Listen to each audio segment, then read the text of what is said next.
Now, for today, I wanted to take a look at the glorious battle and kind of give people an update as to how this event works and what we've learned so far. So we're about halfway into it, and I'll quickly show on the world progression so people understand this is about the halfway mark, and I wanted to take a second to kind of go through and explain what my main takeaways and lessons learned have been about it, and make this kind of a part one of a couple series on this new event of the glorious battle. I'll start by just saying that I love this event. I think it's so much fun, it's really interesting, and I think that it's got a lot of different play styles for a lot of different people that are trying to do their own things, which is great. So here's where the map currently looks for us. As you can see, we are the red faction, the Scarlet faction. We're doing pretty well. We're currently in first in the faction rankings. You can see that this purple faction next to us is doing also very, very well. There are a couple factions on the other side that are doing well. This light blue and blue are kind of warring. But it's been a lot of fun so far. So I'm going to kind of take you through the basics of what this event is and how it works and what you should be trying to do. The first thing that you need to understand is the kind of the currency that this game is played in, and that is marching bugles. So as you can see, these marching bugles here, I currently have 9 of them. We have a lot of them in my faction because we invested a lot in trying to get these military buildings. As you can see, we have 3 of the large military buildings. Here, I'll zoom in a little bit more on it. So we have 3 of the large military buildings. We have 2 of these medium military, or 3 of these medium military buildings as well, and then 1 of the small military buildings. So as you can see here, I have the 3 large, the 3 medium, and the 1 small. And each of them, based on their level and how much you've upgraded them, will give a different number of, basically they'll give a bugle every set amount of time. The larger the building and the more upgraded, the quicker you'll get it. You also get 1 every 3 hours from your palace, ours being the Scarlet Palace. So you get them a lot each match. The other main thing that you get from them is war horns, which are up in this top right-hand corner. Now, these war horns come much rarer because the difference between these two things is a war horn is to basically declare war on a new city, either an opponent city or an empty one. The marching bugles are for me to use basically a movement. So the war horns are for the whole alliance, marching bugle is just for you. But as you can see, we also get the war horns from the same sources, with the exception of the small military city, which does not give an additional war horn, but you get them from the large and the medium military cities.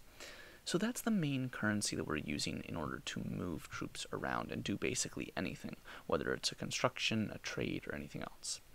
So to that point, as you can see here, there are some different construction tasks. These can all only be assigned by the leaders of the faction. That would be the top 3-4 officials from each kingdom that are in the faction, and that's also the only people that can declare war. So as you can see, we have 4 constructions up. If I press this little button here, it would allow me to complete that construction task. You need 500 people to complete a construction task in order to complete that construction. So for example, let's see, we've got these all in the large military city. If I go up to here, then you can see here what it does. So this one increases the city defense by 5,000, and this one increases the total attack, total defense, and total health by 25%. The last thing I'm going to get into in this are the different basically positions you can hold. So if I pop this screen out and I go to this, I have different military positions I can hold. Right now I hold the offensive military position, but I could also be defensive or logistic. Now I think most people hop between the offensive and the logistic role unless you're under attack, then you'd switch into the defensive. But there are a couple of different perks to each of them. The logistic role is how you are able to basically get resources. In this case, these resources are labeled up here. We have 473 million. We're doing really well on those. If I go here, it's the airment supplies.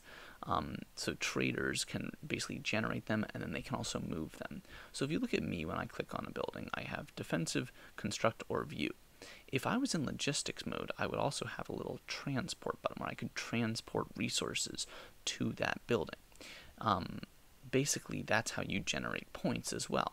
So if I go to the administration here, If I click on this, this is a little drop down. It's a similar thing in the rules that describes how you can get different glorious contributions or glory points. So for an offensive lord, as you can see, I get 100 for every offensive battle I'm in, and then I get additional ones for troops that I kill. Same thing for the defense. And then if you're logistics, which is basically the trader, then you get them from either creating or trading the supplies. So that's just kind of the difference there is, do you want to be attacking or do you want to be doing the trading? And then everyone gets 30 whenever you complete a construction task, and everyone can do the construction tasks. So this screen here, now that I'm on it, I'll quickly mention, this is basically like kind of like your talents page that you would normally have, and you can kind of upgrade it as you see fit. Important to note, I would always just keep to one column. If you want to change to logistics or defensive, then you can just reset your talents, and it costs 1,000 diamonds to reset it. Not a huge price, and you get all of your glory points back. It's important to note you can only get 600 points a day, so in terms of the construction tasks, that would be, I believe, if they're 30 each, that would make it 20 total construction tasks to complete all of your obtainable limit, and that's only with the honor token. Without the honor token, it's only 400. So again, you get 100 from an attack, 30 from a construction, and then you get different amounts based on how much you're trading or not. The last thing that I'll show really quickly are the rewards. So this individual contribution list, this is based on everyone in the entire battle, their individual contribution. So as you can see, Blue Eye over here from HHH is doing really well. They've had a lot of actual battles with other alliances, so he's able to accumulate a lot like that. You'll see that he's also the top in the solo kill rankings. And then, as you can see, I'm actually in 27th right now, so I'm doing pretty well. I'm pretty happy with that. So right here, and again, a lot of it's that our faction's been doing very well. The 65, 140, that's all us. 44 is different, 65 is us. But we're doing pretty well because we have so much ability to get these marching bugles, which are what you would need to do any of those tasks, whether it's a construction, a battle, or if you're just transporting or creating resources that also cost a bugle. So I'll quickly show if I go to the merchant here. This is how I would trade, and I click on trade. See, it costs 1 bugle.